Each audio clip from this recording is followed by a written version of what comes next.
Hello everyone, it's Gigo here and welcome back to another motivational video of building a house in Ghana. If it is your first time here, this is the hill project that we're building for one of our subscribers. Our last update was the concrete casting of the basement, which is going to support the foundation.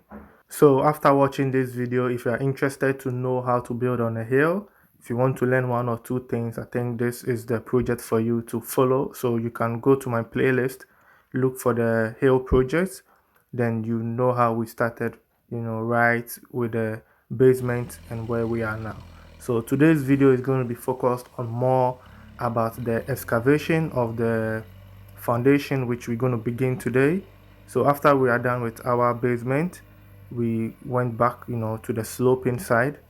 So this is kind of trying to level the ground, not actually give us the same level, but the hill also has its own, rocks and stuff. So we're just trying to clear those side first, get at least not an even level, but just to just to play with the levels a little bit, so it's easy when it's time for the trenches, when we start to dig the trenches.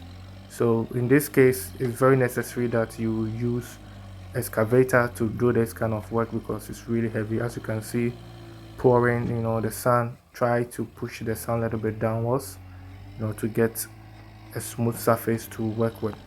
And this part is very important when it comes to starting with your project. You first have to get the levels, that the foundation is going to be on. And it's best that you first grade the land, just take it a little bit lower, get a smooth surface. Try to get the hard part of the soil because we all know that soil has layers and the top layer is mostly the soft one.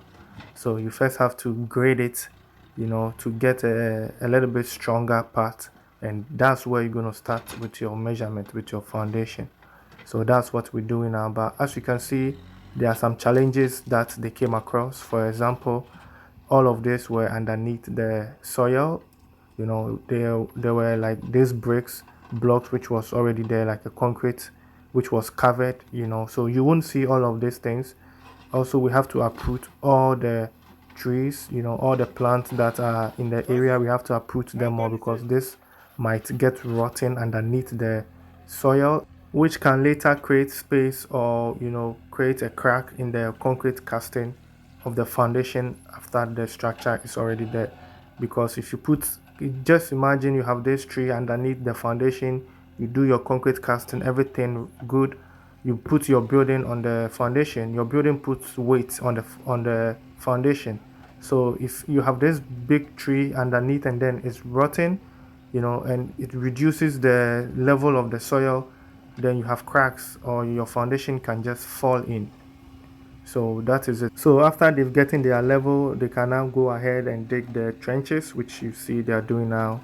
And so this is the extension of the basement, which is going to be to the foundation. So from here you can see how wide the whole foundation will be, and the depth.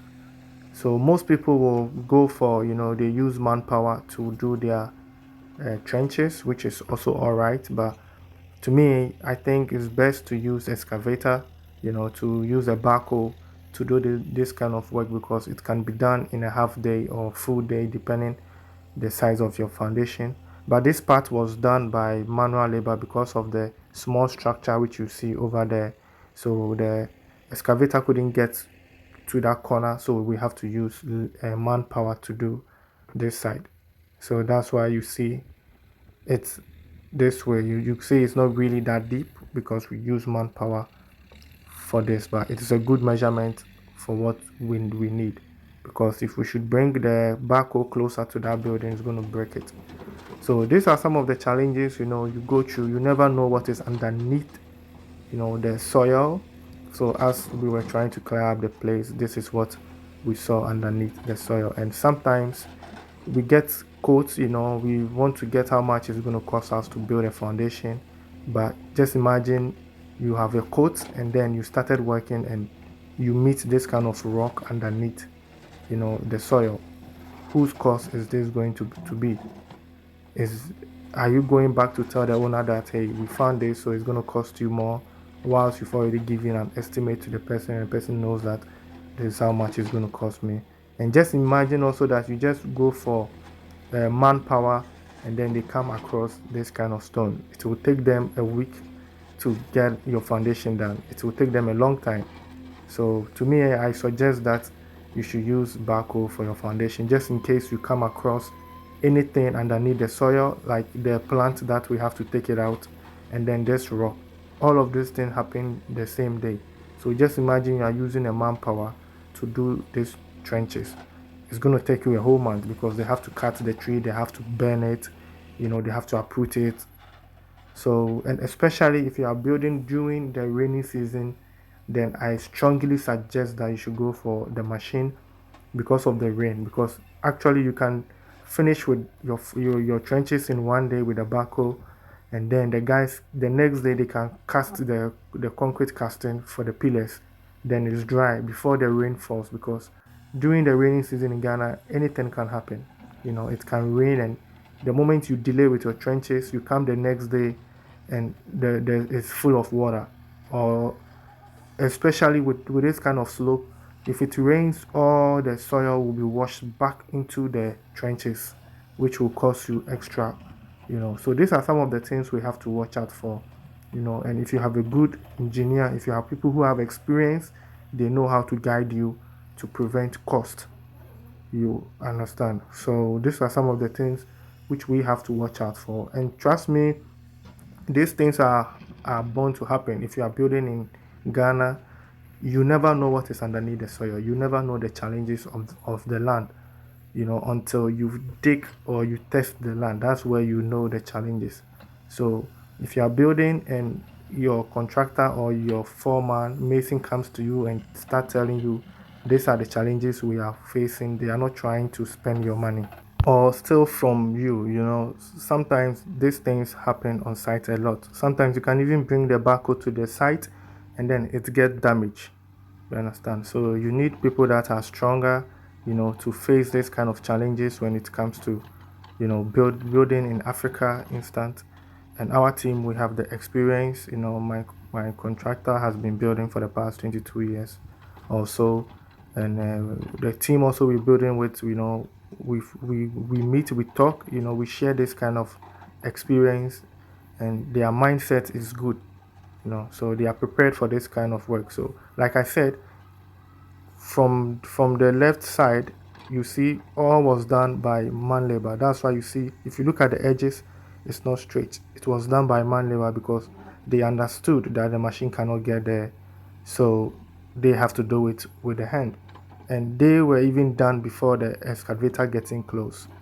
Yeah, you understand what I mean. So it's all about getting the right team, and also being mentally and physically ready for any challenge that comes on site. Sometimes the workers cannot help you, and sometimes you have to come in, you have to do the thinking and come in. Even though I always preach that we should believe in our artisans and stuff, sometimes you should also make the decision. Sometimes ask for videos, pictures. When you see what's going on, bring your ideas, share your ideas and what you've learned in the West, bring it down there, teach the guys. There are so many things they don't see that we are exposed to in the West. So sometimes we should share those ideas with them. Understand? Just imagine that you asking labor people, manpower to dig all of these trenches. When they are done with it, which energy do they have again to do their work, to do the block laying and the concrete casting?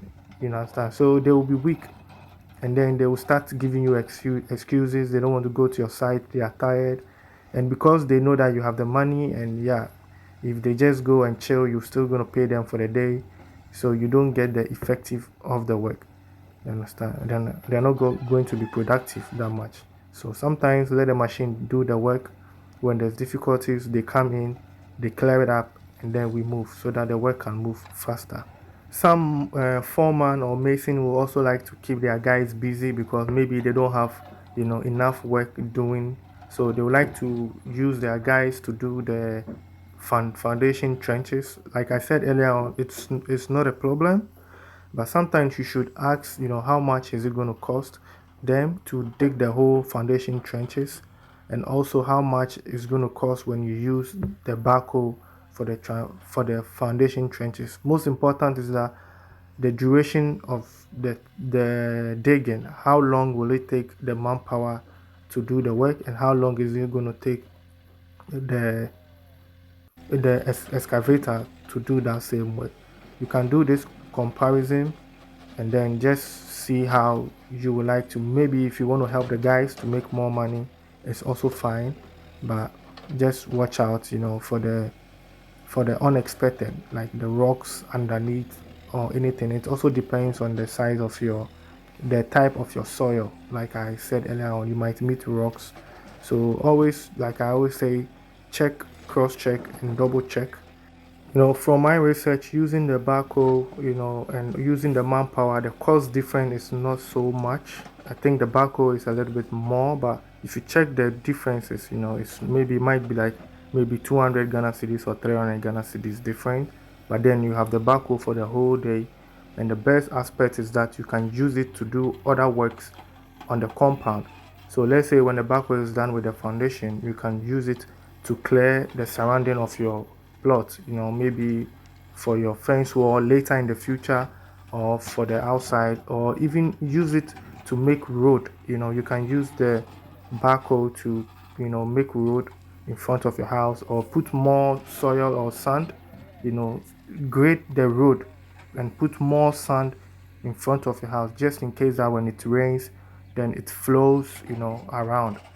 So there are so many ways you can use the backhoe after it's done, with your foundation, and you still have time during the day because you rent it for the whole day. So, some of these things you need the right team. You need people with vision. You need people who have experience, who have done this thing so many years, and they know what they are doing, so they can explain to the operators what to do. So that is it for today. Next episode, we're going to do the concrete casting, the pillar or columns installation, and then the foundation block work. So thanks for staying with me till this far. I really do appreciate your time spent on the channel. Kindly please do subscribe to the channel, follow our progress, and also like our videos. Thanks to each and every one of you who shares our video. I do appreciate, and I will see you in my next episode. Like, do we?